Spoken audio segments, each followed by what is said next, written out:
Welcome to my YouTube channel, all movie explanation in Hindi. Mother ने ही father को मार डाला था, पर इसके पीछे बहुत सारे राज दफन है। बाप और बेटी की रिलेशनशिप ये बहुत ही अजीब सी थी। घर में जो भी हो रहा था, इस सब से ब्रदर बहुत ज़्यादा डिस्टर्ब हो जाता है। पैरेलल में उसका भी अपनी नेबर के साथ अफेयर चल रहा है। हेलो फ्रेंड्स, आज मैं आपको इसी थीम पर बेस्ड बैकरोड से 2018 की एक हॉलीवुड मूवी एक्सप्लेन करने वाला हूँ। इस मूवी में आने वाले ट्विस्ट आपको दंग कर रखेंगे, तो अंत तक इस वीडियो को जरूर देखिएगा। अगर आपको वीडियो अच्छा लगता है तो प्लीज इसे लाइक और कमेंट जरूर कर दीजिए। अब बिना किसी देरी के एक्सप्लेनेशन स्टार्ट करते हैं। मूवी स्टार्ट होती है और हम हमारे मेन कैरेक्टर हार्ली को पुलिस स्टेशन में देखते हैं। पुलिस उससे पूछते हैं, तुम्हारे पास राइफल थी, तुम उसे दूर से मार सकते थे, तो पास जाकर तुमने क्यों मारा? अगर तुम चाहते तो इस सारी सिचुएशन को एज ए एक्सीडेंट भी दिखा सकते थे। अब इसके बाद फ्लैशबैक में जो भी हुआ था, इस सारी चीजों के बारे में हमें पता चलेगा। फ्लैशबैक में हम देखते हैं कि हार्ली अपनी 3 सिस्टर के साथ अकेला रहता था। उसकी मदर ने उसके फादर का मर्डर कर दिया था और इस इल्जाम में वो सजा काट रही थी। हार्ली की 3 सिस्टर में से सबसे बड़ी सिस्टर थी जिसका नाम था एम्बर, एक छोटी सी सिस्टर जिसका नाम था जोडी और एक मिडिल सिस्टर जिसका नाम था मिस्टी। हार्ली आज घर आकर देखता है तो एम्बर जोडी का ख्याल नहीं रख रही। इसके बारे में हार्ली ने मिस्टी से पूछा तो मिस्टी कहती कि आज एम्बर की डेट है, तो इस वजह से वो जोडी का ख्याल नहीं रखेगी। रात में हार्ली को काम करना पड़ता है, तो जोडी सेफ है ये उसके लिए बहुत ही इम्पोर्टेंट था। एम्बर का इस तरीके से डेट पर जाना ये उसे अच्छा नहीं लगता, क्योंकि एम्बर सीरियसली डेट नहीं करती। जो भी उसके पार्टनर्स होते हैं उनके साथ वो कभी भी सीरियस नहीं होती। हार्ली एम्बर को कन्फ्रंट करने के लिए गया। एम्बर उसे कहती है, मेरी एक लाइफ है, तुम्हें सिर्फ काम करना पड़ता है, इस वजह से तुम जेलस हो, तुम्हें कोई भी लड़की भी नहीं मिलती। हार्ली को इस बात से बहुत बुरा लगता है। वो बेचारा बहुत मेहनत करता था और अपनी सिस्टर्स का अच्छे से ख्याल रखता था। वो कितना भी थका हुआ हो फिर भी जोडी से बहुत अच्छी तरीके से बात करता है। रात में हम हार्ली को एक सुपर शॉप में काम करता हुआ देखते हैं। वहां पर उसने अपने एक नेबर को नोटिस किया जिसका नाम था कैली।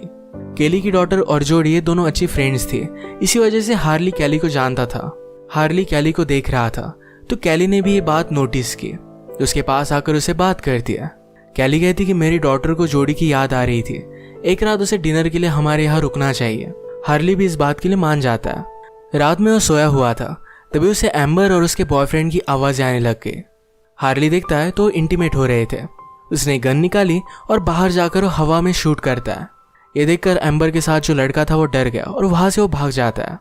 एम्बर जिस काउच पर थी उसे हार्ली ने निकाल कर डायरेक्टली जला दिया। एम्बर इस बात से बहुत ज्यादा गुस्सा हो गई थी।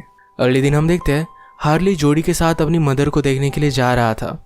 मदर को सजा होने के बाद ये फर्स्ट टाइम उसे मिलने के लिए जा रहे हैं। जोडी बहुत ही छोटी है, पर फिर भी एम्बर जिस तरीके से अपनी लाइफ जीती है इसे देखकर वो वरी कर दिया। हार्ली ने कहा कि उसे कुछ भी नहीं होगा। घर की सारी जिम्मेदारियां हार्ली के ऊपर आने के बाद इस बोझ में वो दब चुका था। उसे घर की नॉर्मल चीजें भी पता नहीं थी। वो अपनी मदर से पूछता है कि लाइट बल्ब कहाँ है। जोडी अपनी मदर को उसके ड्राइंग्स वगैरह दिखा रही थी और मदर ने हार्ली से बात की, कहा कि तुम बहुत ही अजीब लग रहे हो। हार्ली ने कहा कि तुम्हें यहाँ रहना अच्छा लग रहा है, तुम जानबूझकर यहाँ आई हो। वो बहुत ज्यादा डिस्टर्ब हो गया और वहीं पर कोलैप्स हो जाता है। इस इंसिडेंट की वजह से अब वो अपनी मदर से नहीं मिल पाएगा। कोर्ट ने उसे मैंडेटरी थेरेपी में भेजा था, जहाँ पर उसे साइकोलॉजिस्ट से बात करनी पड़ती है। हार्ली अपनी प्रॉब्लम्स बताता है तो साइकोलॉजिस्ट ने कहा कि जोडी का ख्याल रखने के लिए तुम अपने रिलेटिव्स को पूछ सकते हो। हार्ली ने कहा कि फादर के यहाँ के कोई भी रिलेटिव्स हमसे संबंध नहीं रखते और फादर के यहाँ के अंकल माइक ये उनसे मिलने के लिए कभी कभी आया करते हैं, पर उसे पता नहीं कि क्या उन्हें हेल्प कर भी सकते हैं। थेरेपिस्ट ने पूछा कि तुम अपनी सिस्टर्स के लिए इतने वरीड क्यों होते हो। हार्ली कहता है कि वो प्रेग्नेंट हो सकती है और ये बहुत ही बुरा होगा। थेरेपिस्ट ने पूछा कि अगर तुमने किसी लड़की को प्रेग्नेंट किया तो तुम क्या करोगे। हार्ली कहता है एज ए रिस्पॉन्सिबिलिटी में उससे शादी करूंगा। अगर वो उसे प्यार भी नहीं करता फिर भी पूरी लाइफ तक उसके साथ रहने के लिए वो रेडी था, पर उसका मानना था अगर वो किसी लड़की के साथ होगा तो उससे हमेशा बहुत प्यार करेगा। इसके बाद नेक्स्ट सीन में हम देखते हैं कैली के डॉटर के साथ खेलने के लिए जोडी आई हुई थी। हार्ली उसे पिकअप करने के लिए आया। कैली से वो बात करता है तो कैली ने उसे डिनर के लिए इन्वाइट किया। डिनर के वक्त कैली ने कहा कि जोडी को आज का डिनर बहुत अच्छा लगा था। हार्ली नोटिस करता है कि जो रेसिपी वो बनाता है ये जोडी को अच्छी नहीं लगती, तो कैली ने उसे रेसिपीज की बुक देने का प्रॉमिस किया। ये दोनों बातें करने लग गए थे तो कैली हार्ली की इंटरेस्ट के बारे में जान लेती है। कैली को आर्ट में इंटरेस्ट था और हार्ली को भी कुछ पेंटिंग्स के बारे में पता था। वो कहता है कि एक पेंटिंग मुझे क्या फील कराती है, ये बहुत ही इंपॉर्टेंट है। इस बात से कैली ने एग्री किया। इन दोनों के पेंडिंग्स को लेकर चॉइस बहुत ही सेम थे। रात में घर पर आने के बाद एम्बर हार्ली से बात करती है। उसे अपनी कार ड्राइव करने के लिए लाइसेंस की जरूरत थी, पर इसके लिए $1000 लगने वाले थे। हार्ली इसके लिए मना करता है क्योंकि उसके पास इतने पैसे नहीं है। एम्बर पूछती कि तुम्हारे पास पैसे क्यों नहीं होते, डैड तो सब कुछ सही से कर लेते थे। हार्ली कहता है वो कंस्ट्रक्शन में थे, मुझे वहां पर जॉब नहीं मिलता। स्लोली सब कुछ ट्राई कर रहा है। एम्बर सब चीजों पर गुस्सा होकर वहां से चली जाती है। एक दिन कैली ने हार्ली को रेसिपीज और पेंटिंग की बुक गिफ्ट की, जो हार्ली को बहुत अच्छी लगती है। एक दिन काम करते वक्त कैली फिर से उससे मिली, पूछती है तुम्हें पेंटिंग्स के बारे में क्या लगा था। हार्ली कहता है कि एडम और ईव की वो पेंटिंग बहुत ही एक्यूरेट थी। एडम जंगल में सारी चीजें फिगर आउट करने का ट्राई कर रहा था और ईव जो है उसमें एडजस्ट करने का ट्राई कर रही थी। ये हार्ली का ऑब्जर्वेशन कैली को अच्छा लगता है। नेक्स्ट सीन में हम देखते हैं हार्ली के अंकल माइक उसे मिलने के लिए आए हुए थे। वो उन्हें घर में थोड़ी थोड़ी हेल्प करते रहते हैं। उनका बेटा अब यूनिवर्सिटी में, जिस पर वो बहुत ही प्राउड थे। उसके सारे फोटोज उसने हार्ली और एम्बर को दिखाए। ये दोनों उस पर जलते थे तो उसका मजाक उड़ाते हैं। ये बात अंकल माइक को अच्छी नहीं लगती और वहां से वो चले गए। आज इवनिंग में हार्ली बहुत ही सुकून से अपने यार्ड में सो गया था। जब उसकी नींद खुली तो बहुत ही ज्यादा डिस्टर्ब हो जाता है। फिर से उसे पैनिक अटैक आने लग गया था। वो भागते भागते कैली के घर तक पहुंच गया। कैली बाहर आई और उसे शांत करने की कोशिश करती है। वो भागते भागते जंगल तक पहुंच गया था। कैली उसके पीछे पीछे गई तो डायरेक्टली उसके साथ वो इंटीमेट हो जाता है। कैली भी उसे कंफर्ट करना चाहती थी तो कुछ भी बात बोलती नहीं। सुबह होने पर कैली उसके साथ नहीं थी। वो जब घर पर आया तो मिस्टी एक गन से शिकार कर रही थी। ये देखकर उस पर वो बहुत गुस्सा हो जाता है। कहता है कि तुम्हारी उम्र नहीं है। मिस्टी को ऐसा नहीं लगता। मिस्टी अपने आप को अभी से बहुत बड़ा मानती है। घर के बाहर हार्ली ने जोडी को देखा। उसके हाथ में खून से लथपथ एक टी शर्ट था। इतनी छोटी लड़की को हार्ली इसके बारे में ज्यादा क्वेश्चन नहीं पूछ सकता था। आज रात हार्ली के स्टोर पर कैली फिर से अपने बच्चों को लेकर शॉपिंग करने के लिए आई। वो दिन भर काम कर कर बहुत थक जाती थी और शॉपिंग करना उसे अच्छा लगता था। कल रात जो भी हुआ इसके बारे में वो बात करते हैं। कैली को समझ में नहीं आ रहा था कि जो भी हुआ ये सही हुआ या गलत। वो हार्ली से कहती है कि मेरे 2 किड्स हैं, मेरा हस्बैंड है। हार्ली कहता है मैं हमेशा तुम्हारे बारे में सोचता रहता हूँ। उसे उसके साथ अच्छा लगता है। ये सब सुनकर कैली ने अगले दिन अपने घर पर उसे इनवाइट कर लिया। वैसे भी उसका हस्बैंड कुछ दिनों के लिए आउट ऑफ टाउन था। रात में दोनों मिले और कैली ने हार्ली से पूछा कल तुम डिस्टर्ब थे, क्या तुम्हारा प्रॉब्लम सॉल्व हुआ। हार्ली इसके बारे में बात नहीं करना चाहता था और इसके बाद ये दोनों इंटीमेट हो गए। हार्ली को कैली के साथ होना बहुत ही अच्छा लगता है। सुबह जब वो घर पर आता है तो एम्बर उस पर बहुत ज्यादा गुस्सा थी। कहती है तुम रात भर कहाँ थे, घर पर कुछ प्रॉब्लम हुआ है। उनकी सिस्टर मिस्टी के पास एम्बर को $1000 मिले थे।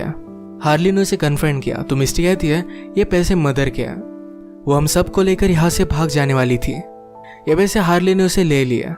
एम्बर खुश थी कि अब वो लाइसेंस ले सकेगी, पर हार्ली उसे मना कर देता है। उसने कहा कि हमें घर के टैक्सेस भरने पड़ेंगे और ये पैसे वो नहीं दे सकता। एम्बर इस बात से और भी ज्यादा अपसेट हो गई।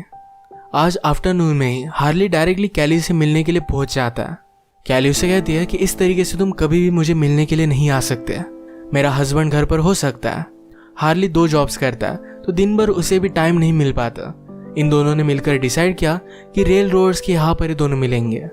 इसके बाद ये दोनों वीक में एक दिन टाइम फिक्स कर मिलने लग गए थे। एक रात जब ये दोनों साथ थे तो इन्हें लगता है शायद इन पर कोई नजर रख रहा है। हार्ली ने जाकर चेक किया तो कोई भी नहीं था। नेक्स्ट सीन में हम हार्ली को फिर से अपनी थेरेपिस्ट से बात करता देखते हैं। हार्ली ने कहा कि बच्चों को मारना ठीक होता है। हार्ली को उसके फादर मारते थे तो ये बात उसे नॉर्मल लगती थी। थेरेपिस्ट ने पूछा कि तुम्हारे फादर ने कभी भी तुम्हारे सिस्टर को अब्यूज किया था। थेरेपिस्ट के मिस्टी के साथ भी सेशन हुए थे और उससे उसने बात पहचान ली थी। हार्ली को यह बात पूरी तरीके से झूठ लगती है। जब वो घर पर आया तो एम्बर अपने बॉयफ्रेंड के साथ घर छोड़कर जा रही थी। जोड़ी एम्बर को ज्यादा देखकर रोने लग जाती है। हार्ली ने एम्बर को रोकने की कोशिश की पर वो अपने ड्राइवर लाइसेंस को लेकर बहुत गुस्सा थी तो अपने बॉयफ्रेंड के साथ चली जाती है। जोड़ी ने हार्ली से कहा तुम्हें एम्बर को जाने नहीं देना चाहिए था। हार्ली कहता है मैं तुम्हें प्रॉमिस करता हूँ कि एम्बर फिर से वापस आ जाएगी। उसका बॉयफ्रेंड उसे छोड़ देगा और वो फिर से घर ही आने वाली है। हार्ली अकेले में जोड़ी से पूछता है कि जाने से पहले एम्बर क्या बात कर रही थी। जोड़ी ने कहा कि एम्बर और मिस्टी दोनों बात कर रही थी। उनके बीच में कुछ सीक्रेट था तो उन्होंने मुझे सुनने नहीं दिया। जोड़ी कहती है सीक्रेट को सेफ रखने के लिए मुझसे अच्छी मिस्टी है। हार्ली उसे पूछता है कि उस दिन खून का शर्ट तुम्हें मिला था, क्या वो मिस्टी का था। जोड़ी ने कहा कि हाँ। हार्ली ने पूछा कि वो ब्लड किसका था। जोडी कहती कि वो डैडी का था। हार्ली को लगा था कि उसकी मदर ने जब उसके फादर को मारा तब मिस्टी मॉल पर थी। इसके बारे में जब वो जोडी से पूछता है तो जोडी ने कहा कि मिस्टी घर पर थी। फादर को मारने के बाद मदर ने मिस्टी को मॉल पर छोड़ दिया था। मदर फिर जंगल में चली गई, वहां पर कुछ खोदने लग गई। मुझे लगा था कि उस गड्ढे में वो फादर को डाल देगी, पर उसने मिस्टी का टी शर्ट उस गड्ढे में डाल दिया। क्या तुमने मदर को फादर को मारते हुए देखा था? जोडी कहती कि मैं बहुत ही डर चुकी थी तो अपने रूम में थी। हार्ली अब समझ जाता है कि एक्चुअल में उसके फादर को मिस्टी ने मारा था। मदर ने सारी चीज़ों का ब्लेम ले लिया। नेक्स्ट सीन में हम देखते हैं हार्ली ने अपने लॉयर से बात कर अपनी मदर से मिलकर मीटिंग अरेंज की। हार्ली अपनी मदर से पूछता है, क्या तुम हम सबसे भाग रही थी? क्या इसी वजह से तुमने सब कुछ ब्लेम लिया? मुझे पता है कि ये सब मिस्टी ने किया है। मिस्टी एक माइनर है। अगर तुम पुलिस को सब कुछ सच सच बता देती तो उसे भी प्रॉब्लम नहीं आता और तुम भी बाहर होती। मदर ने कहा कि इतना सब कुछ सिंपल नहीं था। एक्चुअल में मिस्टी मदर को मारना चाहती थी और उसके फादर उसके सामने आ गए। हार्ली ने पूछा कि ऐसा क्यों? मदर कहती है क्योंकि वो मुझसे जेलस थी। अब हमें पता चलता है कि थेरेपिस्ट जिस अब्यूज के बारे में बात कर रही थी ये एक्चुअल में हुआ था। इन रियलिटी इनके फादर मिस्टी को अब्यूज करते थे। इस अब्यूज के खिलाफ कभी भी मदर कुछ भी बोलती नहीं थी, तो इस वजह से मिस्टी बहुत गुस्सा हो गई थी। इसी वजह से उस दिन वो मदर को मारने वाली थी। फादर सामने आ गए और उनकी डेथ हो गई। सब बात पता चलने के बाद हार्ली जब घर पर आया तो एम्बर ऑलरेडी घर पर आ चुकी थी। उसके बॉयफ्रेंड से उसका झगड़ा हुआ था और उसने उसे मारा भी था। आज हार्ली डिस्टर्ब था तो रात में अचानक से कैली के घर पर पहुंच जाता है। कैली का हस्बैंड घर पर था तो हार्ली पर वो गुस्सा हो जाती है। कहती कि तुम्हारे लिए मैं सब कुछ बर्बाद नहीं करने वाली, उसकी फैमिली को छोड़ नहीं सकती। हार्ली कहता है कि मैं तुमसे बहुत प्यार करता हूँ, पर अगर इन्हें अपनी रिलेशनशिप को कंटिन्यू रखना है तो जैसा चल रहा है वैसे ही चलने देना चाहिए। हार्ली ने ये बात मान ली। कुछ दिनों बाद हार्ली से मिलने के लिए एम्बर आई। वो कहती है मैं फिर से मेरे बॉयफ्रेंड के साथ जा रही हूँ। हार्ली कहता है कि वो तुम्हारे लिए सही नहीं है। क्या तुम्हें इस तरीके से मार खाना अच्छा लगता है? एम्बर चाहती थी कि हार्ली उसे रोक ले, उसे घर में वेलकम करे। हार्ली भी उसे रुकने के लिए कह देता है तो एम्बर को भी बहुत अच्छा लगा। रात में साथ में घर पर आए। हार्ली बहुत ही ड्रंक हो गया था। वो सुबह देखता है तो एम्बर उसके पास ही सोई हुई थी। उसे लगता है कि रात में इनके बीच में कुछ हुआ, इस बात से वो बहुत ज़्यादा डिस्टर्ब हो गया। एम्बर उसे संभालने की कोशिश करती है पर उसे दूर झटक देता है। एम्बर इस बात पर गुस्सा हो गई और कहती है मुझे तुम्हारे और कैली के बारे में सब कुछ पता है, तुम कभी भी उसे पा नहीं पाओगे। जिस तरीके से मिस्टी का घर में अब्यूज हुआ करता था उसी तरीके से बचपन में एम्बर का भी उसके फादर अब्यूज करते थे। इस बात के बारे में हार्ली को थोड़ा थोड़ा पता था, पर आज ये बात कन्फर्म हो गई थी। वो अपने थेरेपिस्ट के पास जाकर सब कुछ उसे बता देता है और वो बहुत रोया।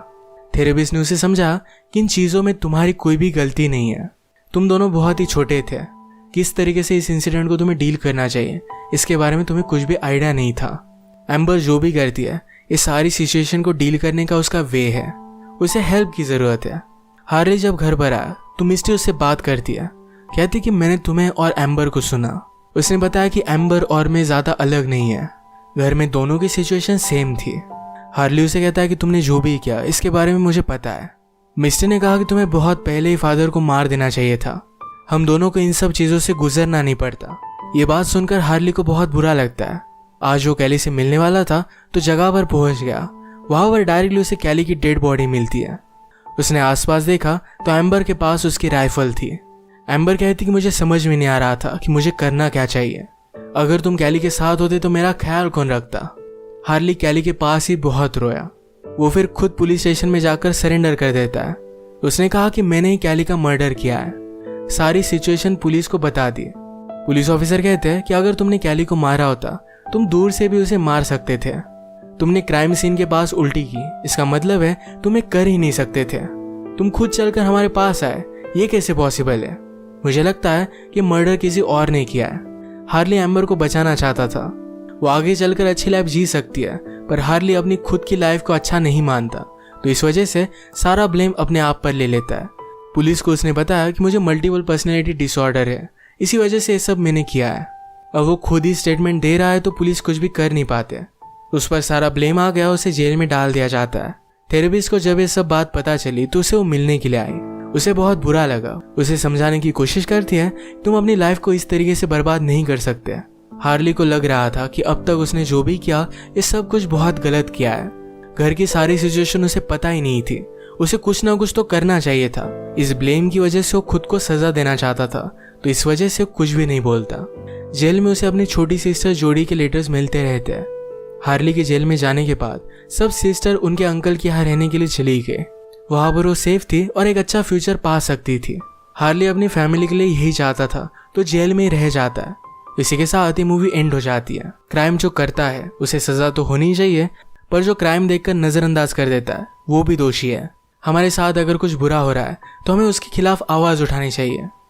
ये मूवी हमें बात बता कर जाती है। अगर आपको वीडियो अच्छा लगा तो प्लीज इसे लाइक और कमेंट जरूर कर दीजिएगा। मैं बहुत सारी मूवीज लेकर आता रहता हूँ, तो प्लीज इस चैनल को सब्सक्राइब कर दीजिए और बेल नोटिफिकेशन आइकॉन दबाना मत भूलिएगा। हम फिर से मिलेंगे और एक नई मूवी के साथ। तब तक के लिए थैंक यू और आप अपने आप का ख्याल रखिए।